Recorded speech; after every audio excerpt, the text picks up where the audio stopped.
This channel does not promote any violent, harmful, or illegal activities. All content provided by this channel is meant for an educational purpose only. Top quality और consistent performance के लिए सिर्फ silver pumps नाम याद रखना। বর্ষায় বেহাল রাস্তায় আমজনতার দুর্ভোগ, রাস্তার জমা জলে কলার ভেলা ভাসিয়ে প্রতিবাদ আইএসএফের। আরামবাগ চাপাডাঙ্গা 2 নম্বর রাজ্য সড়ক অবরোধ করে বিক্ষোভ। আরামবাগ থেকে চাপাডাঙ্গা 21 কিলোমিটার 2 নম্বর রাজ্য সড়কের জন্য 800 কোটি টাকা বরাদ্দ হয়, কিন্তু কাজ কিছুই হয়নি। প্রায় 3 বছর ধরে রাস্তার এই হাল বেহাল। বিধানসভায় বারবার বিষয়টি তুলে ধরেছেন বলে দাবি স্থানীয় বিজেপি বিধায়ক।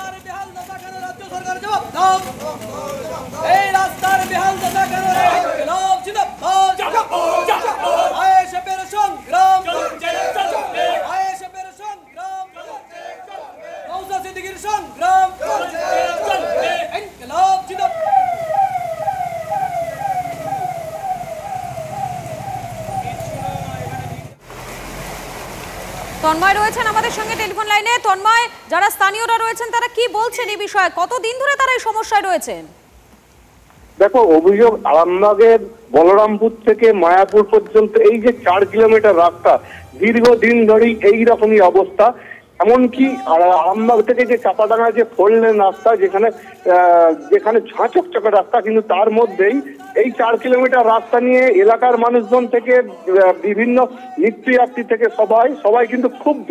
যেটা স্থানীয় মানুষজনের অভিযোগ যে নিত্যদিন খারাপ রাস্তায় দুর্ঘটনা ঘটেই থাকে। এমনকি অ্যাম্বুলেন্সকে পেরোতে গিয়েও 30 থেকে প্রায় 40 মিনিট সময় যেতে হয়, এবং যখনই বৃষ্টি হয় তখনই জল জমে থাকে। তাছাড়াও এলাকার এই এবড়ো খেবড়ো গর্ততে রাস্তায় জল জমে থাকায় মানুষজনের দুর্ভোগ পোহাতে হয়। স্থানীয় মানুষজন বলছে যে এলাকার যে ব্যবসায়ীরা তারাও ঠিক মতো চালাতে পারেনি ব্যবসা, কারণ যেহেতু জল জমে থাকে এলাকায় মানুষজনই আসতে চায়নি। আর এইটাকে কেন্দ্র করেই আইএসএফ এর পক্ষ থেকে আজকে পথ অবরোধ করা হয়েছে। একেবারে ধন্যবাদ তন্ময় তোমাকে। ড্রেনেজ নেই, কোনো পরিকল্পনা নেই। এটা কতদিন ধরে এরকম দেখছেন? হ্যাঁ, এটা তো মাঝখানে হয়ে গেল। মাঝে মাঝে টালি চাল সব মারছে, ওই যে দিয়ে এরকম পাথর দিয়ে, হ্যাঁ, পাথর ইট দিয়ে তার সব মারছে। কোনো মানুষ মারা না যাওয়া পর্যন্ত তারা রাস্তা সংস্কার করবে না। এ পর্যন্ত অনেকেই মারা গিয়েছে এই রাস্তায়। আমরা দ্ব্যর্থহীন ভাষায় বলতে চাই, যদি এই রাস্তায় 4 কিলোমিটারের মধ্যে এরপরে কোনো দুর্ঘটনায় মানুষের প্রাণ যায়, ইনজিওর্ড হয়, অসুস্থ হয়, তার দায় পিডব্লিউডি। সেই মানুষ যদি মারা যায় সেটা খুনি বলে ঘোষণা করব রাজ্য সরকারকে, পিডব্লিউডিকে। নিউ জলপাইগুড়ি কাণ্ডের পর্দাফাঁসের পর কি থেমে নেই উত্তরবঙ্গে নারী পাচার চক্র? পুলিশের নজর এড়াতে কি পাচারের অন্য উপায় করছেন তারা? শিলিগুড়িতে বাস থেকে 34 জন তরুণীকে উদ্ধারের পরে জোরালোভাবে এই প্রশ্নগুলো উঠছে। এই ঘটনায় 3 জনকে গ্রেফতার করেছে পুলিশ। কারো কাছেই উপযুক্ত নথি মেলেনি বলেই খবর। 34 জন মহিলা অন্য জায়গায় নিয়ে যাওয়া হচ্ছিল কাজের প্রতিশ্রুতি দিয়ে। তামিলনাড়ুতে কোনো এক জায়গায় কাজ পাইয়ে দেবে নাম করে তাদেরকে নিয়ে যায়। 7 দিনের ব্যবধান, শুধু জায়গাটাই আলাদা। 21শে জুলাই রাতে নিউ জলপাইগুড়ি স্টেশন থেকে 56 জন তরুণীকে উদ্ধার করে রেল পুলিশ। আর এবার শিলিগুড়ির প্রধাননগর থেকে বাস থেকে উদ্ধার করা হলো 34 জনকে।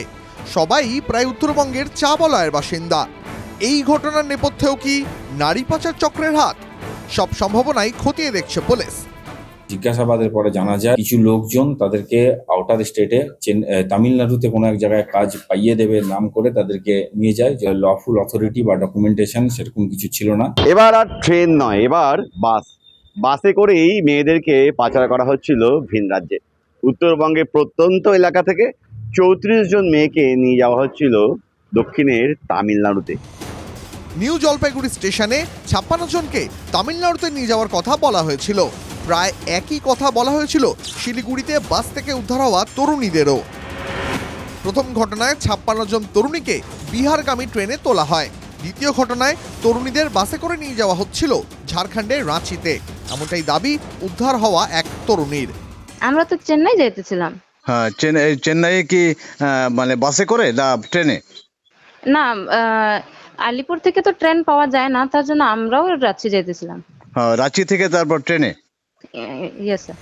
শিলিগুড়ি পুলিশ কমিশনারেট সূত্রে খবর, এই ঘটনায় জয়শ্রী পাল, গৌতম রায় ও পেত্রাস বেগ নামে 3 জন সন্দেহভাজনকে গ্রেপ্তার করা হয়েছে। কোথায় নিয়ে যাচ্ছিলেন আপনারা চাকরি? আমরা कोयम्बटूर নিয়ে যাচ্ছিলাম। আপনি कैंडिडेट के जिज्ञासा करूँ, ओरा सब सच्ची कथा बोल रहे हैं। जो ह्यूमन ट्रैफिक एलिगेशन है, हमने सारा डॉक्यूमेंट दिया हुआ है सर। अगर टी गार्डन में टी गार्डन बंद हो रहा है, रोजगार नहीं मिल पा रहा, तो ये बात उनसे जाके पूछना जो बात हमसे आपसे पूछ रहे हैं। অভিযুক্তরা এই দাবি করলেও তদন্তকারীদের প্রশ্ন, কাজ যদি দেওয়াই হবে তাহলে বেছে বেছে শুধু মেয়েদেরই কেন? তেমন কোনো নথিপত্রও তো ছিল না। পুলিশের দাবি ওই পেট্রাস স্থানীয় এজেন্ট। এই এজেন্টদের কাজ ছিল এলাকায় যারা কাজ খুঁজছেন তেমন মেয়েদের চিহ্নিত করা এবং তাদেরকে কাজের প্রলোভন দিয়ে শিলিগুড়ির যে দুজন রয়েছেন তাদের সঙ্গে যোগাযোগ করিয়ে দেওয়া। তারপর এই তিনজন মিলে তাদেরকে নিয়ে যাবেন তামিলনাড়ুতে। মেয়ে পিছু মিলবে করকরে 4,000 টাকা করে। আপনি লক্ষ্মীর ভান্ডার আর কন্যাশ্রীর কথা বলছেন, মহিলাদের সশক্তিকরণের কথা বলছেন, আর মহিলাদের পাচার করা হচ্ছে। এর আগে আপনার মনে থাকবে যে উত্তরবঙ্গের শিলিগুড়িতে এক বিজেপির মহিলা নেত্রী, মনে আছে তো, এই পাচারের ঘটনায় অভিযুক্ত ছিলেন, ধরা পড়েছিলেন। আগে পুরো বিষয়টা তদন্তের আওতায় রয়েছে, তদন্তের রেজাল্ট উদ্ঘাটন হোক। পুলিশ সূত্রে খবর, উদ্ধার হওয়া তরুণীদের মধ্যে 9 জন আলিপুরদুয়ার জেলার চা বলয়ের বাসিন্দা। বাকিদের মধ্যে জলপাইগুড়ির 24 এবং দার্জিলিংয়ের 1 জন তরুণী। তার মানে নারী পাচারের চক্রীরা যে চা বাগান এলাকার দরিদ্র পরিবারের মেয়েদের টার্গেট করছে তা ফের একবার এই ঘটনায় সামনে চলে এলো। সুজিত রায় ও প্রসেনজিৎ চৌধুরীর রিপোর্ট, TV9 বাংলা। দেওঘরে শিবের মাথায় জল ঢালতে এসে ভয়াবহ দুর্ঘটনার কবলে বাস দুর্ঘটনায় 8 পুণ্যার্থীর মৃত্যু হয়েছে। আহত হয়েছেন অন্ততপক্ষে 20 জন। পুণ্যার্থীরা সকলে এসেছিলেন বিহারের গয়া জেলা থেকে। বিহারের সুলতানগঞ্জ থেকে গঙ্গার জল নিয়ে প্রথমে তারা দেওঘর অর্থাৎ বাবা বৈদ্যনাথ ধাম মন্দিরে জল ঢালেন। সেখান থেকে তারা রওনা দেয় দুমকা জেলার বাসকিনাথ মন্দিরে যাওয়ার পথে। চন্দ্রশেখর রয়েছেন এই মুহূর্তে আমাদের সঙ্গে। চন্দ্রশেখর, বিস্তারিত জানাও। দেখো, বিহারের গয়া জেলা থেকে গতকাল রাতে একটি বাস রওনা দেয়। বাসটি প্যাসেঞ্জার বাস ছিল, বাসে অনেক পুণ্যার্থী ছিল এবং পুণ্যার্থীদের সুলতানগঞ্জ থেকে তারা জল নিয়ে এসে প্রথমে বাবা বৈদ্যনাথ ধামে জল ঢালে এবং সেখান থেকে নিয়ম রয়েছে বৈদ্যনাথ ধামে জল ঢাললে বাসকিনাথেও জল ঢালতে হয়।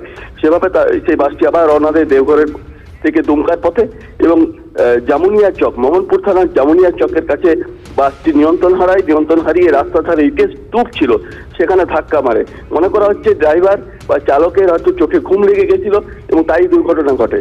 এবং যেহেতু দীর্ঘ পথ পুণ্যার্থীরা ছিলেন, তারা ক্লান্ত ছিলেন, অনেকে ঘুমিয়ে পড়েছিলেন এবং বেশিরভাগই মহিলা ছিলেন এবং তাদের মধ্যে 8 জনের মৃত্যু হয়েছে, যাদের বেশিরভাগই মহিলা, এবং আহত হয়েছেন কমপক্ষে 20 থেকে 25 জন। তাদের দেওঘর সদর হাসপাতালে চিকিৎসা চলছে। এদের সকলেই বাড়ি বিহারের গয়া জেলায় এবং এই দুর্ঘটনা একবার নয়, শ্রাবণ মাস এলেই কিন্তু প্রতিবারে এই ঝাড়খণ্ডে দেওঘরে বা এইসব অঞ্চলে বারবার ঘটতে থাকে এবং এখানে ট্রাফিক নিয়ন্ত্রণ নিয়ে একটা কিন্তু প্রশ্ন উঠেছে। কারণ বারবার এর আগেও আমরা দেখেছি দেওঘরে পুণ্যার্থীরা পায়ে পদপিষ্ট হয়ে মারা গেছিলেন, সেখানেও সেই সংখ্যা 13 থেকে 14 জন ছিল। অর্থাৎ যেভাবে প্রচন্ড ভিড় হয় দেওঘরে রাস্তার ধারে, অর্থাৎ বোঝা যাচ্ছে প্রচন্ড ভিড় হওয়ার কারণে ভিড় হয়, আর অপরদিকে এই দুর্ঘটনার কারণে কিন্তু এতজন মৃত্যু হয়েছে। আরও একবার আপনাদেরকে জানাই, দেওঘরে শিবের মাথায় জল ঢালতে এসে ভয়াবহ দুর্ঘটনার কবলে বাস দুর্ঘটনা এবং সেই বাস দুর্ঘটনায় 8 জন পুণ্যার্থীর মৃত্যু হয়েছে, আহত হয়েছেন 20 জন। পুণ্যার্থীরা সকলেই এসেছিলেন বিহারের গয়া জেলা থেকে। বিহারের সুলতানগঞ্জ থেকে গঙ্গার জল নিয়ে প্রথমে তারা দেওঘর অর্থাৎ বাবা বৈদ্যনাথ ধাম মন্দিরে জল ঢালেন। সেখান থেকে তারা রওনা দেয় দুমকা জেলার বাসকিনাথ মন্দিরে যাওয়ার পথে। মোহনপুর থানা এলাকায় জামুনিয়া চকে নিয়ন্ত্রণ হারিয়ে বাসটি ধাক্কা মেরে রাস্তার ধারে ইটের স্তূপে। আহতদের চিকিৎসা চলছে দেওঘর সদর হাসপাতালে। দেখাচ্ছি আপনাদেরকে হাসপাতালের ছবি, দেখাচ্ছি যে হাসপাতালে ইতিমধ্যে যারা আহত হয়েছেন তাদেরকে সেখানে ভর্তি করানো হয়েছে।